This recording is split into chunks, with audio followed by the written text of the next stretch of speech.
guys, welcome back. And so I just watched WWE Bad Blood. You know what I'm saying? Yesterday was pretty busy. I had a lot going on. I was just meeting my granddaughter for the first time, and yeah, the day kind of just got away from me. But here we go. We're gonna sit here. We're gonna talk a little bit about some WWE content, some wrestling content. Welcome back.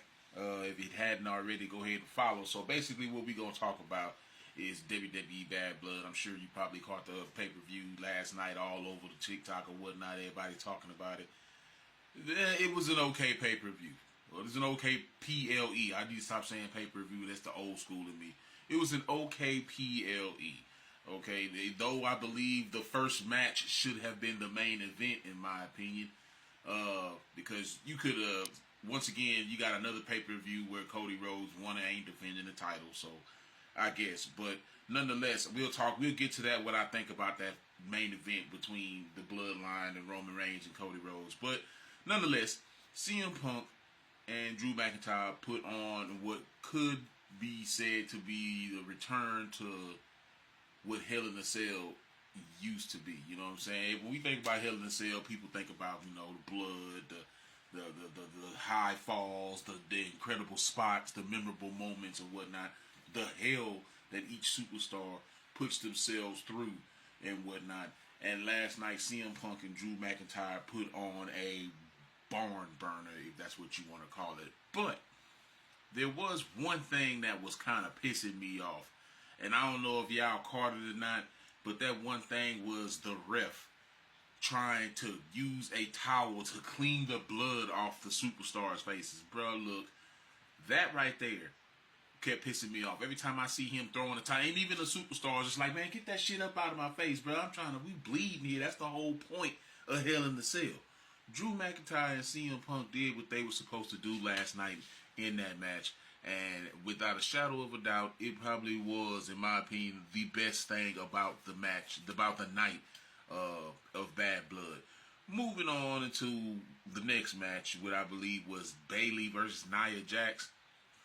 Look, this whole situation with Nia Jax and Tiffany Stratton, we already know that Tiffy ain't worried about no damn Nia Jax, bro. She money in the bank for a reason, poised to be future champ. It's only a matter of time while they playing this game of, I'm your friend, don't worry about it and shit, you know what I'm saying? The match between Nia and Bayley was a good match. There was some sloppy moments there, here and there, where you can see that Bayley was either out of position or Nia Jax was either too early or whatever, you know what I'm saying? But nonetheless, the match itself was okay.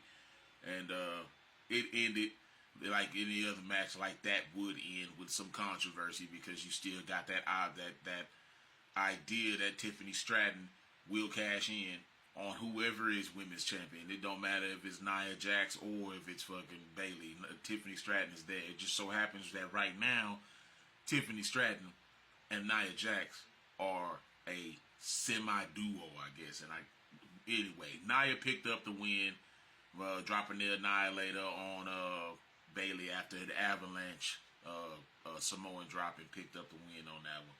And then I believe we had, after that, Rhea Ripley and Liv Morgan in the shark cage match, where Dom was hanging in the shark cage pretty much. Well, should I say he was in the shark cage, sitting in the damn cell, just chilling, maxing and relaxing. Probably the easiest paycheck that anybody picked up that night. But I guess this would also not just be, this match was already, it was already deep determined, in my opinion, that who was going to win. Liv Morgan is on the rise right now. Liv Morgan is doing her thing, and she is the champion right now. Rhea Ripley had her time and whatnot, and yeah. So my question was how were they gonna go through with the, I guess, winning of getting Liv Morgan over Rhea Ripley clean and whatnot, and it still didn't end all that clean. As a matter of fact, this was probably the sloppiest ending I ever seen, and it was a complete botch to the whole ending of this whole, feud between Rhea Ripley and Liv Morgan, because in the end they brought back Raquel Gonzalez to help Liv Morgan beat fucking like Rhea Ripley up. She gets in the ring. She hits her with a Chicano bomb. Boom, the bell gets rung. Raquel throws Liv over top of Rhea Ripley after the bell gets rung. So it was kind of like, it was like, what, man, that was a shit return. That did not go well. Everybody knew it. Everybody felt it. I saw it. The shit did not go well. All right. Yeah, it was, the match was okay. The match was okay for what it was. It was some of the dumb shit. There's some dumb shit in the match when they introduced this referee cam when shit with you can look at the referee and through his eyes and his perspective, which looked like absolute shit, by the way. We live in 2024 and y'all got them old foggy ass police cams and shit like we back in '96. So yeah, that shit right there was a miss. I don't know what the hell the WWE was trying to do with this. It's some new shit that they trying going into the next phase of their careers or the next phase of their, dominance over the wrestling world. But nonetheless, Rhea Ripley did a bunch of questionable, stupid acts in there, and it's all part of the show. I get it. But the way it was presented, the way it all went down, it got real sloppy toward the end once Dom fell up out that shark cage and was hanging. Because nothing set off like it should. Like, it's like Raquel wasn't in place. It's like she wasn't ready, or I don't know. But the match ended sloppy. It was a disqualification win for Rhea Ripley, I guess, over Liv Morgan. But Liv retained the title, so yeah. Then we get to the main event, which, okay, we got Roman Reigns and Cody Rhodes teaming up to go against the Bloodline 2.0, Solo Sikoa and Jacob Fatu. And to me, this situation with the Bloodline, to me, this situation with Cody Rhodes and the Bloodline, it's about time. You know what I'm saying? Wrap it up.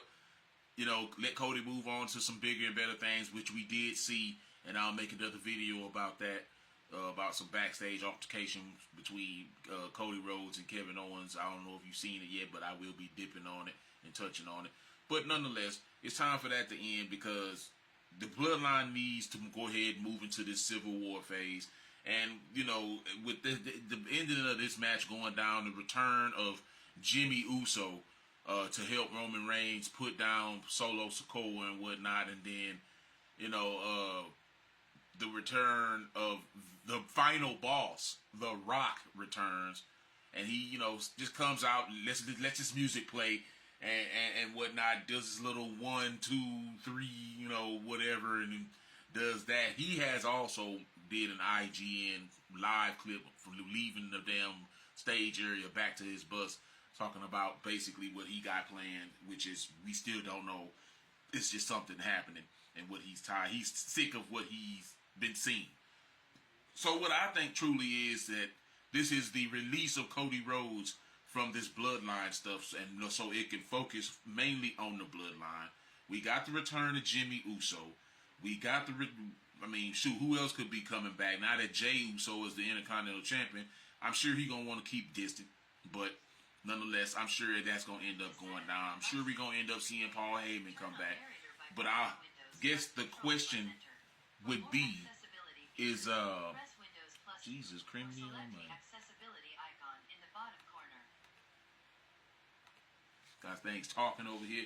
So I guess the real question is, what's the Rock having planned? What's going on with the Bloodline? I'm sure we're going to end up at Survivor Series, in a match. What match I'm talking about, War Games. Cody Rhodes, we'll talk about that in another video. But guys, look, I just wanted to go ahead and give you a quick, brief rundown. I'm running out of time here, so if you enjoyed this rundown and you would like to see more, you got anything that you want to talk about in the comments, feel free to do so. Don't forget to hit that heart, hit the follow button, and yeah, man, Bad Blood is in the books. And let's not talk about that god-awful, oh my God, it wasn't bad, but the Crown Jewel Championship, I don't know. We might have to talk about that as well, guys. Well, let me know what you think down in the comments. Y'all have a good one.